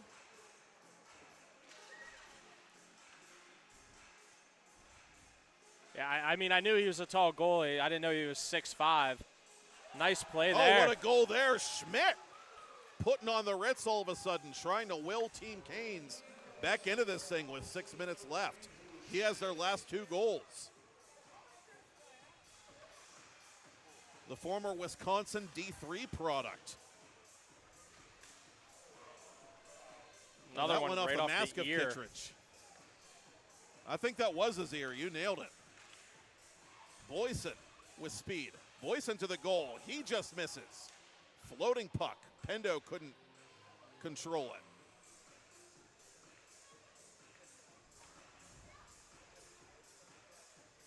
Limoges coming the other way. Limoges to the cage. That's stopped by Kittredge. Kittredge makes that save with his stick. Walsh up to Limoges. Limoges stopped by Kittredge. And suddenly Cassidy Kittredge in a nice rhythm here in goal for Team Raising Canes.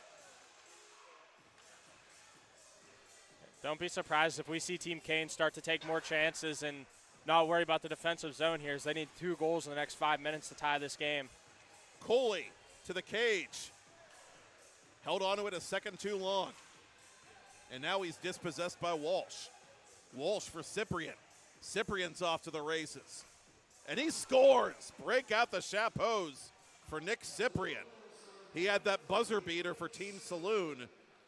And now he extends their lead to 3.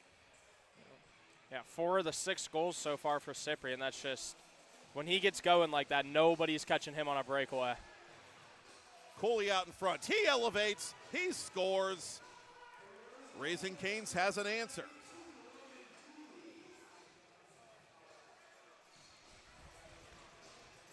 Outlet pass intended for McDonald. McDonald out in front. And that shot denied by Kittredge.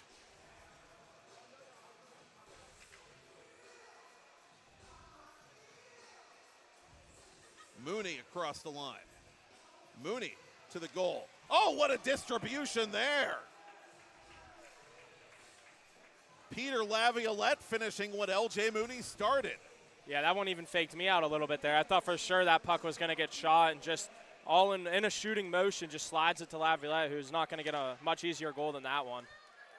Water may be finding its level a bit here in the second period. What a move there by Mooney. This shot by Schmidt is stopped. Schmidt has the loose puck. He puts it on goal, and it is held by McLaughlin.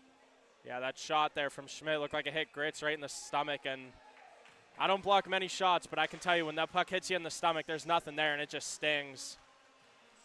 It's a vulnerable area if there ever were one. Gritz, left circle for Walcom. Shot pass misfired. Laviolette puts it on a platter for Andrew Schmidt. Can Schmidt complete the hat trick? No, he cannot, but he gets the rebound back. And the pass to Laviolette was too strong. Great back check there by Limoges. I don't even know if Schmidt was able to do what he wanted there. I thought he was trying to take that back to his forehand, but Limoges got his stick in there and kind of handcuffed him a little bit. Very close offside call as Canes was trying to complete a line change and enter the zone at the same time. Gritz on the off wing. Gritz makes his move. Gritz cannot hit the target. Still a 6-5 game in favor of Team Saloon. Cooley up to center for Boyson. Boyson for Logan Cooley. Cooley keeps it somehow for Boyson. Now back to Cooley. Boyson with it now.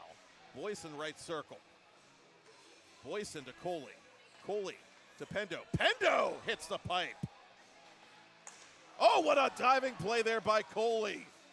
And he keeps possession for Raising Canes, who are still on side. Cooley hits the brakes. Oh, but he lost his footing at the very end of that shift. Yeah, oh, what a play there. A goal right there could have been play of the night. That diving play to keep it in, and then a nice spin move just to get into the zone.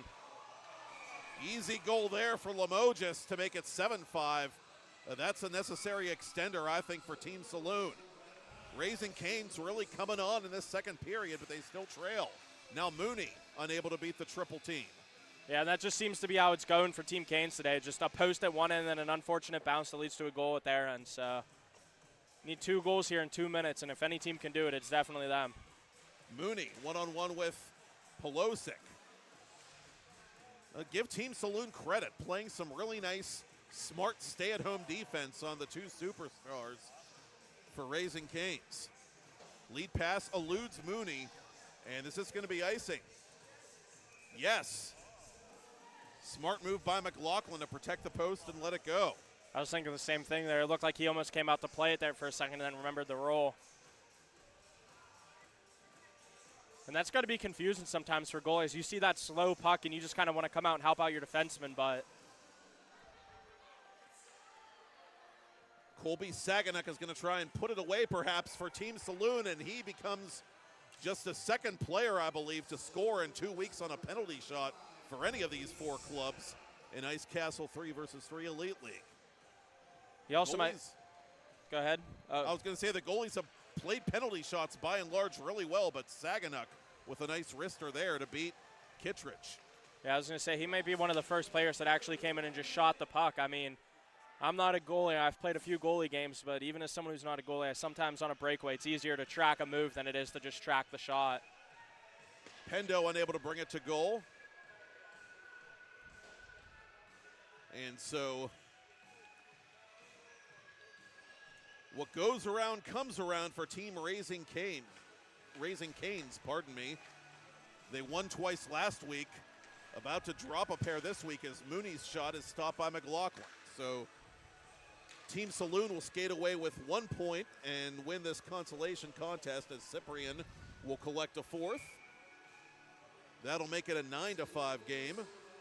Live coverage of the 2025 Ice Castle Hockey Elite 3 versus 3 League on 10 Band TV is brought to you by the Saloon of Mount Lebanon. Since 1976, the Saloon has been the place to be any day of the week, serving one of the best varieties of beverages, burgers, and bar foods the South Hills has to offer. From pizzas to Pittsburgh salads, the Saloon of Mount Lebanon truly has a little bit of everything. Most importantly, it has a great atmosphere and customer service with a personal touch.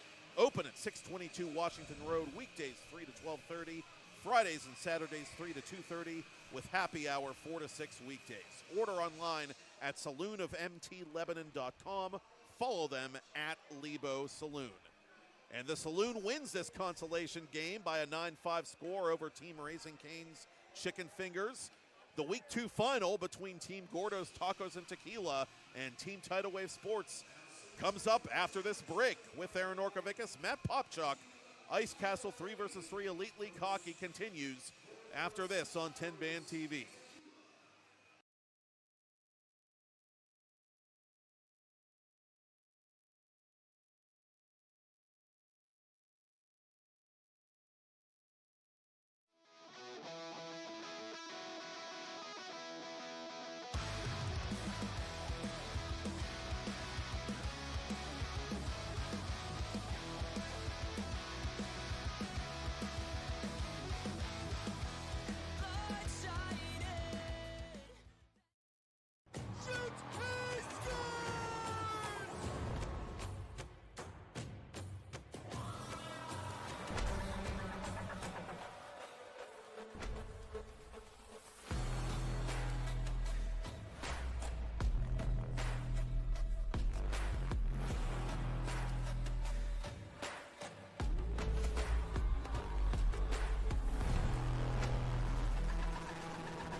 Thank you for calling Penny, PA's health insurance marketplace. How can I help you? I need help paying my health insurance premiums. You came to the right place. Penny gets you the lowest costs on high-quality plans. Enroll now at penny.com. Paid for with Pennsylvania taxpayer dollars. Play It Again Sports in Greensburg is your locally owned and operated sporting goods store. We set ourselves apart by offering a wide variety of both new and used equipment at competitive prices. Located in the Greengate East Plaza, below Walmart, Play It Again Sports' knowledgeable staff will help you and your family prepare for every athletic season. Whether you're looking to buy, sell, or trade, we are here as your one-stop shop. At Play It Again Sports in Greensburg, everybody plays. It's a hockey night in Pittsburgh. And I'll meet you in the schoolyard, baby, for all the marbles.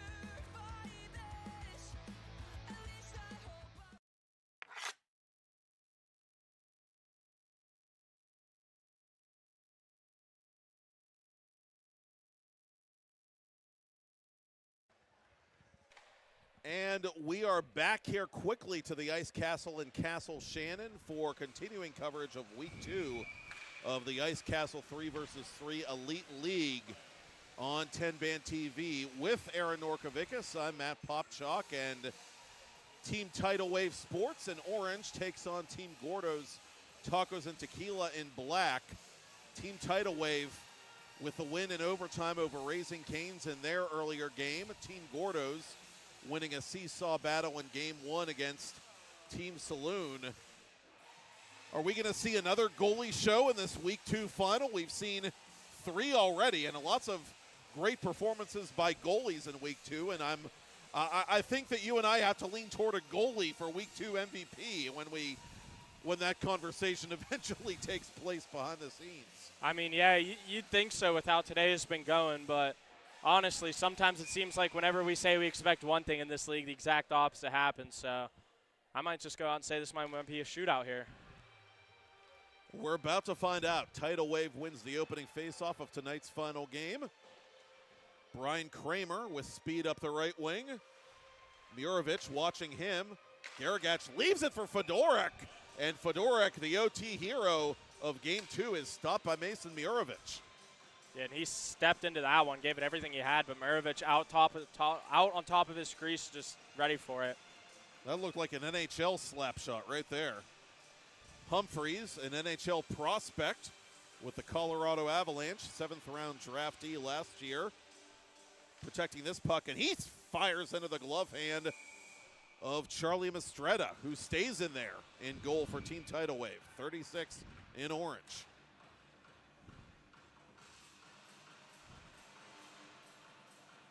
Dusty Garagach. Near side for Sherino. Sherino short side, stopped by Mason Murovich. Konyan flying up the left wing. Konyan to his backhand and puts it wide. Berardinelli near side. Tyler Love, stick check by Tomko. And Tomko wins back possession for Team Gordo's. Tomko up to Konyan. Konyan, check from behind by Love. Good stick there by the defenseman. Near side, Sherino. Oh, good back check there by Nick Kakali. I always find it so funny how in this league you can usually tell who plays defense, and for their respected teams, as they're the ones who are usually giving it all their get back and giving it all on defense, where the forwards are usually hanging out sometimes. Tomko dropping for Xander Kakali. Kakali, who does have some offensive prowess as a defenseman, as we saw in last year's tournament, is now backpedaling and watching Berardinelli. Sherino tries to feed Berardinelli. That pass is blocked off. Murovich counterattacking for Team Gordo's. Tyler Murovich off a stick and wide. Rorik from a knee trying to keep it onside but couldn't. Rorik tries again and just misses to that far post. Long rebound, conveniently all the way up to Brian Kramer. Kramer with a little hiccup shot there. That's steered aside calmly by Mason Murovich. Out in front, Garagach. Oh, he had a yawning net to shoot at and put it out the other end. Beautiful pass by Kramer right there. Just unfortunate that he wasn't able to bury that one. I think he was caught off guard a little bit by the accuracy of that pass, as was I. Humphreys tucks it in. Oh, what a move there by Christian Humphreys. 1-0 Gordo's. That open net miss, that reminded me of a play from more than a few years ago in the NHL where it happened to a Boston Bruins player, and famous announcer Jack Edwards was not a fan of that happening, and that's the first thing that popped in my head whenever I saw that right there. Oh, Jack is a piece of work. I can only imagine his reaction. Yeah, one of the more controversial announcers that we've seen. You either loved him or you hated him. A mainstay on ESPN for a number of years, way back when. Humphreys dropping for Tomko. Garagach counterattacking for Team Tidal Wave. Dusty Garagach unable to go upstairs on Mason Murovich. Tyler Love backing up the play for Tidal Wave, and a loud save there by Murovich. Garagach on the rebound. Garagach surveys the scene and dishes it to Love. Love. Oh, that caught a stick and almost floated in under the bar behind Mason Murovich. Yeah, for a second there, I thought that one was going in. Garagach from an angle. Murovich with the glove. Seen a lot of shooters testing Murovich's 5-hole today. And no one's beaten him yet, but a lot of people keep going back to it. There's still a lot of time left in this one, and Christian Humphrey's second goal in as many games is the only one to date. Love for Sherino. Sherino on goal. Murovich doing a good job reading the screen and seeing that puck all the way. Quick line change for Gordo's. Xander Kakali in no hurry, but now Tyler Murovich brings it with speed up the left wing. Side of the net, just beyond the reach of Rorik. Rorik stays with it. Murovich collects it. Murovich fires! Oh, what thievery by Charlie Mistretta.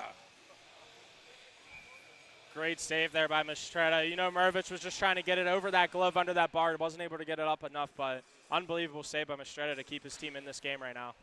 Mason Murovich quietly trying to steal the spotlight at the other end. Sherino to Adam Mahler. Mahler with 2.5 to go in the first period. Looking for his team's first goal of the final game. Xander Kakali sticking right with him. Alex Berardinelli. A shot pass that misses. Mahler can't keep it in. 2-on-none potentially for Xander Kakali and Tyler Murovich. And Tyler Murovich unable to finish as Mistretta readjusts the net. He had Mistretta where he wanted him to. Everything there but the execution. Saw that net come off again there. That same net that came off in that Canes game that ended up being an actual difference maker. Christian Humphreys wearing his Avalanche uniform pants, we might add, as he plays this puck for Gordo's. He's denied by Mistretta.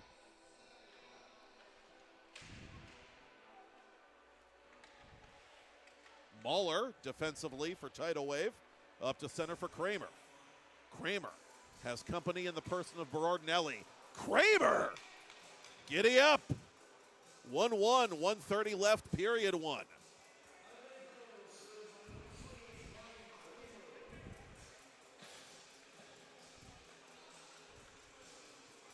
Tomko countering. And at the other end, unable to finish on the fly was Nick Kakali. Well, turnover in front. Played aside by Mistretta. No harm done for the moment. Lead pass to Fedorek. And a save there by Mason Murovich.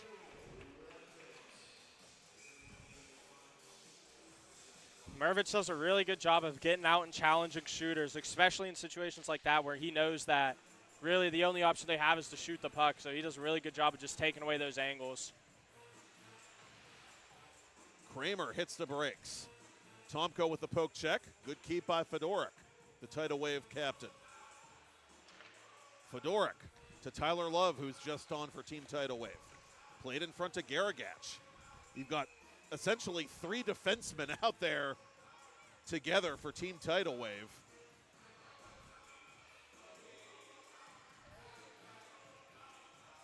But Garagach has always been a strong two-way player, comfortable playing both positions naturally. Yeah, he creates a lot of offense for this Tidal Wave team. And 8 seconds left in the period. Murovich shoots. He's stopped.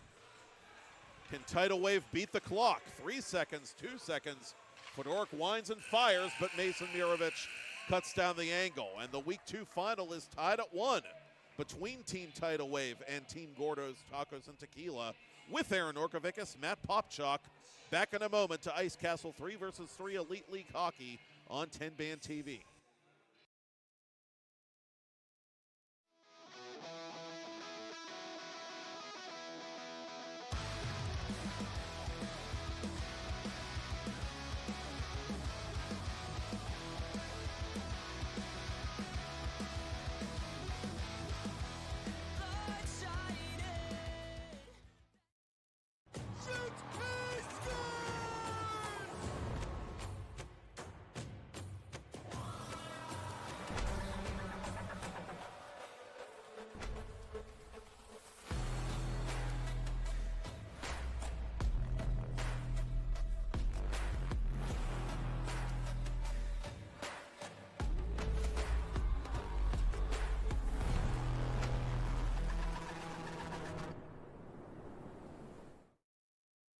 Thank you for calling Penny, PA's health insurance marketplace. How can I help you? I need help paying my health insurance premiums. You came to the right place.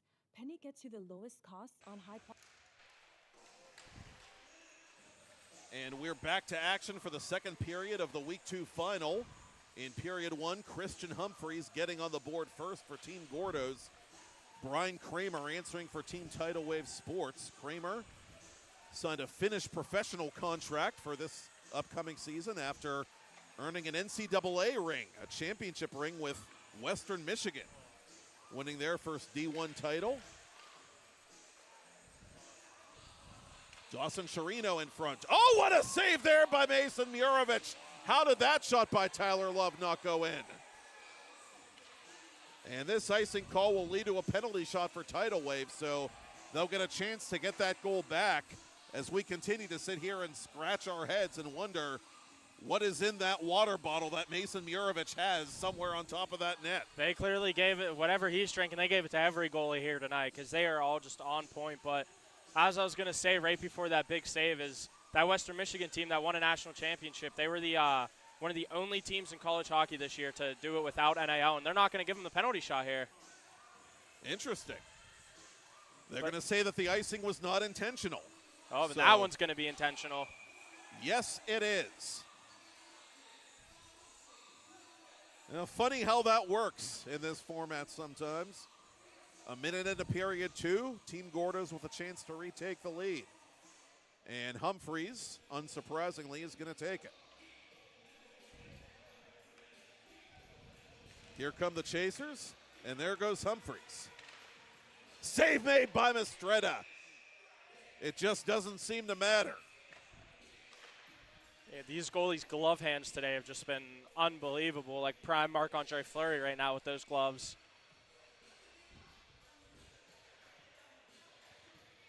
Battle in the corner. Berardinelli protecting that puck from Humphreys. Berardinelli sets up Fedorek. Fedorek can't hit the corner, and the puck is out of play. Had the short side there, just wasn't able to find the net. Once again, is kind of similar to that Canes game, is just no one's been able to hit the net.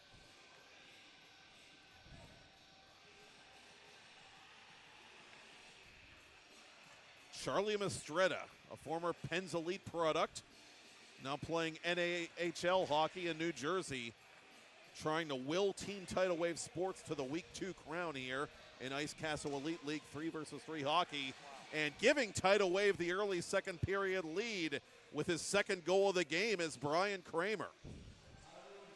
It's a great play by Kramer there to use his body to lift he used that free hand, and he didn't grab it, but he used the back of his hand to lift up the stick, and that one's in the net. Oh, what a pickle stab by Humphreys. Sneaky, sneaky, but they all count. Humphreys didn't give up on the play and played to the whistle, got rewarded. So far, the only two players to be able to crack these goalies are Humphreys and Kramer here, so see if they got any more left in them. Tomko unable to give Gordo's the lead as that hit off the side of the mask of Charlie Mistretta. Tomko not ready for that pass, but Murovich backs up the play to Xander Kakali for Tomko, just wide. Fedorek from his own corner for Garagach. Garagach stood up by Tomko. Kakali will reset to his goaltender, Mason Murovich. Murovich up to brother Tyler. Gordo's completing a line change as Tyler comes through center.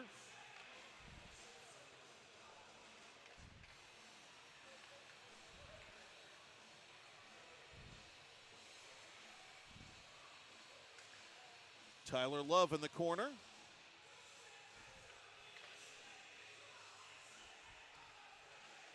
And between the legs, oh, what a move there by Dawson Chirino, but a better save by Mason Murovich. It's that same move we saw him do last week that led to a goal, is that in between the legs, but instead of putting it through, he puts it like behind his back leg, kind of throws the goalies off a tad bit. Good effort there by Tyler Murovich. Persistence pays off, and the Godfather gives Gordo's the lead. He just smashed that rebound out of midair behind Mistretta. And somehow that goes in off Rorick. My goodness. Not the Upper St. Clair Panthers' finest hour. Well, we saw that twice with Pendo in the second Raising Cane's game, so seems like that's the only way people are going to be beating goalies, and an unbelievable save right there. Rorick thought he had that goal right back, but Mistretta had other plans. Here comes Humphreys. Burial! And you can break out the chapeaus for Christian Humphreys, baby. Team Gordo's does get that goal back, and they lead 4-3 halfway through period 2. One-timer by Garagach is stopped by Mason Murovich. Konyan up to Rorick. Devin Rorick pulls a Lloyd Christmas and totally redeems himself. 5-3 Team Taco. Yeah, and this is the game where Tidal Wave they don't want to be going back and forth with this team. They just got to try to possess the puck in the offensive zone, and kind of like what Team Saloon Team Gordo's was doing in the first game, quality over quantity right now. Fedorek trying to hacky sack that puck around Will Tomko. Tomko was wise to that, and he tries to feed Konyan. Konyan to the corner. And let's see if Gordo's plays that conservative game that you were talking about earlier, Aaron, where they value puck possession and just try to kill clock here late in the second period. Chance for Fedorek. Tidal Wave down by a deuce here in the Week 2 final. Tyler Love. Left side. Garagach. Fakes. Moves. Can he shoot it? Yes, he does! Go west, young man. Dusty Garagach makes it a one-goal game. Yeah, that was just a gross goal with Tomko on his back to be able to do the little Datsuk move and pull his pad over. Tomko puts it off the protective netting. Again, pucks off the netting are live in Ice Castle 3 versus 3 Elite League hockey. Still not over yet. Gordo's has to hold on for another 2:10. Humphreys with it in a 5-4 game for Xander Kakali. But that pass goes through his skates. Kakali pressured by Sherino back to center. Mahler helps generate the turnover up to Sherino. Sherino held up by Humphreys. Humphreys letting go as quickly as he could. Oh, one too many moves there by Sherino. Mason Murovich with the poke check. A good stick there by Mason and a good help there by his brother Tyler to clear that rebound. Giving chase, Humphreys. Humphreys trying to get a step on Kramer. Humphreys unable to get around Brian Kramer. Both players with hat tricks for their respective teams in this game. Berardinelli fakes and shoots, but that hits something on its way in. Rorick up to center. Coming the other way now is Mahler for Team Tidal Wave. Mahler shoots, Murovich the save. This puck still available. Rorick plays it up to Konyan. Tidal Wave completing a line change. Garagach already coming back on. We're seeing Team Gordos now play a little bit more defensively. They're making sure all three guys are back. Final minute of the final game here in Week 2. Out in front it comes, and it goes in somehow. Another own goal this time.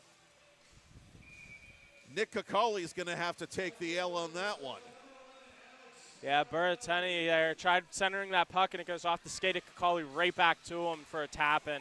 Berardinelli gets credit, and we're tied at 5. Tomko's shot is blocked. Tomko gets it back. Tomko to the point for Xander Kakali. Xander Kakali on his backhand. In behind the net to Tomko. Tomko can't shoot it cleanly, but gets the rebound back. Now fires and scores! Oh, did he ever go bar down? Will Tomko with 20 ticks to talk. What a shot by Tomko. I mean, they just didn't pressure him. He stood there and he waited, and he had that short side open, and he hit it. You got to put pressure on somebody when they're standing that close. 8 seconds left. One last chance for Garagach and company. Sherino, however, is offside, and that should do it with 2 seconds left. This will just be a formality. And by the skin of their teeth, Team Gordo's Tacos and Tequila hangs on for the Week 2 championship. Final score, Team Gordo's 6, Team Tidal Wave Sports 5. And Week 2 coverage of Ice Castle 3 versus 3 Elite League Hockey has been brought to you by Tidal Wave Sports.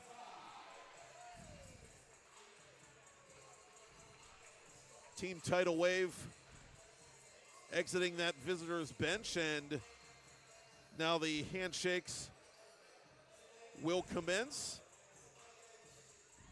Team Tidal Wave Sports, sponsored, as I said, by Tidal Wave. And with Tidal Wave Sports, you better get ready for the new wave of sports design as Tidal Wave brings you the best in custom jerseys, apparel, marketing materials, and more. When you turn to their dedicated staff, they'll make sure your business looks its best well in action in the community or online. Ride the wave of excellence at TidalWaveSports.com. Follow them at Tidal Wave Sports. Quality, passion, pride. That's Tidal Wave, the official uniform supplier of the USHL and specialty uniform licensee of the ECHL. An exciting second week is in the books, and it was all about the goalies, Aaron. Said it before that game, hoping we'd get the opposite. There's going to be a shootout. That's exactly what we got. All 4 games today, it just seemed like the goalies were the ones who were on point today. Thank you, Aaron Norkovicus. Thank you, Todd Kazarowski. Thank you, Michael Lyman. Thank you, Tyler Murovich, and thank you for watching and listening.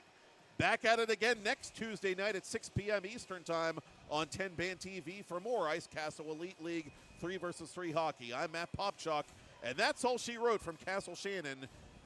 You've been watching Ice Castle Elite League 3 versus 3 hockey on 10 Band TV.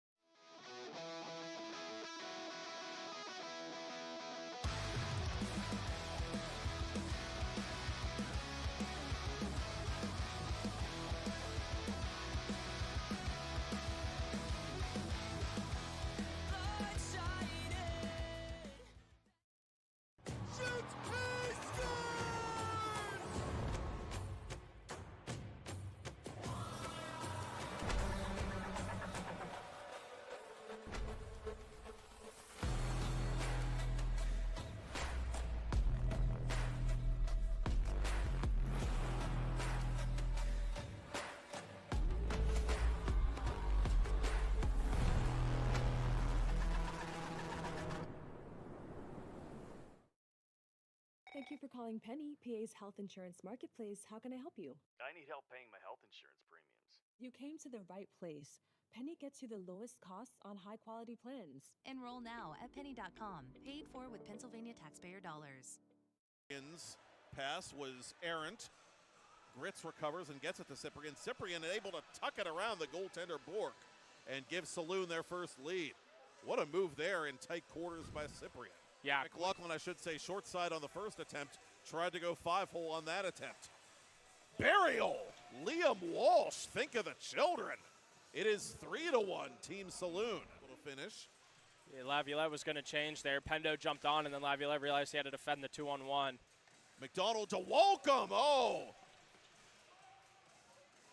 Wasn't that a fine how-do-you-do by Brendan Walcom? Cooley trying to shake Cyprian.